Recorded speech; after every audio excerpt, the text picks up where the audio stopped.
सर्व उमेदवारांना एक खात्री होती की आपण तर एकच आहोत, परंतु आपल्या या तालुक्यामध्ये यापूर्वी झालेल्या घडामोडी आणि याच पंचायत समितीच्या कार्यक्षेत्रामध्ये ही पंचायत समितीच्या इमारतीसाठी स्वर्गीय माजी आमदार सुरेशभाऊ गोरे यांनी दिलेलं योगदान, त्यावेळेस आम्ही सर्वजण त्यांच्या बरोबरीनं होतो आणि त्यावेळेस त्या इमारतीवरून जे रणकंदन झालं हे आपल्या सर्वांना माहीत आहे। त्यामध्ये खऱ्या अर्थानं या पंचायत समितीवर काही गद्दारांनी ज्यांना आपण पदं दिली होती, ज्यांना शिवसेनेचे उमेदवार म्हणून लोकांनी प्रामाणिकपणे मतं दिली होती, त्या लोकांनी सभापतीपद उपसभापतीपद उपभोगले आणि शिवसेनेवर या ठिकाणी घात करण्याचं काम केलं, गद्दारी केली आणि आपल्या पक्षाला सोडून तत्कालीन सभापती उपसभापती यांच्यावर अविश्वास आणला। आज त्यापैकी बरेच जण निवडणुकीला उभे होते, पण लोकांनी त्यांना सुद्धा घरची वाट दाखवली। आज सुद्धा पोपटपंची करून त्या ठिकाणी आले होते, परंतु अधिकाऱ्यांनी सुद्धा त्यांना घरची वाट दाखवली।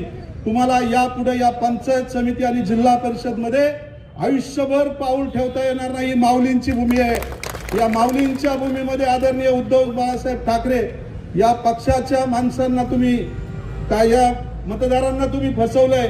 तुम्ही किती बोलबच्चन असा, पोपट असा, तुम्हाला या ठिकाणी ही जनता माफ करणार नाही। निवडणूक कालावधीमध्ये सुद्धा त्यांनी अशा वेगवेगळ्या स्वरूपाच्या कृत्या केल्या, वेगवेगळ्या स्वरूपाच्या त्या ठिकाणी मुलाखती दिल्या। त्या मुलाखती आम्ही निवडणुकीनंतर पाहिल्या। नाहीतर बाळा, तू निवडणुकीच्या काळात जर ती मुलाखत ऐकली असती तर तुला निवडणूकच लढून दिली नसती, पाचाभुई थोडी केली असती। इथून पुढे सुद्धा तुला आमचा आदेश आहे। आदेश म्हणण्यापेक्षा तू आमचा नाहीच आहे, परंतु इथून पुढे तुला वॉर्निंग आहे। तू जर लई चमचेगिरी किंवा पोपटपंची करायला लागला तर तुला जशाच तसं उत्तर देण्याचं काम, तुझा नेता किती मोठा असो, तुला पुढे कुठेतरी आता तालुका अध्यक्ष बनायची इच्छा असेल, स्वीकृत म्हणून कुठेतरी तुला यायची इच्छा असेल, तू त्यांच्या घरी पाणी भर, परंतु आमच्या विरोधात आणि आमच्या सर्व लोकांच्या उमेदवार यांच्या विरोधात जाण्याची ताकद करू नको। तुझी लायकी काय? लोकांच्या जमिनी खोट्या बळकवायच्या, थोड्याच दिवसामध्ये तुम्हाला तुरुंगात जायला लागेल। खोटे आय कार्ड बनवायचे, खोटे विसार पावत्या करायच्या आणि आपल्याच गावातील लोकांना फसवायचं।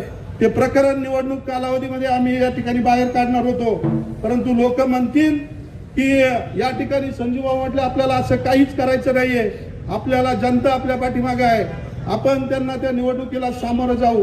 परंतु या ठिकाणी आज ही व्यक्ती फक्त मतदारसंघापुरती नाही, परंतु तालुक्यामध्ये जर चमचेगिरी तुम्ही करत असाल तर आज मी सांगतो, आमदार म्हणून तर मी आहेच, खासदारांचं सुद्धा महाविकास आघाडीच्या माध्यमातून आपल्या बरोबर आहेत। मार्केट कमिटी आपली आहे, खरेदी विक्री संघ आपला आहे, पंचायत समिती आपली आलेली आहे, जिल्हा परिषदचे जास्तीचे उमेदवार आपल्याले आहेत। जिल्हा परिषद मध्ये सत्ता खऱ्या अर्थानं जरी राष्ट्रवादीची आली असली तरी त्या ठिकाणी सुद्धा आपल्या भाजप पक्ष त्या ठिकाणी विरोधी आहे।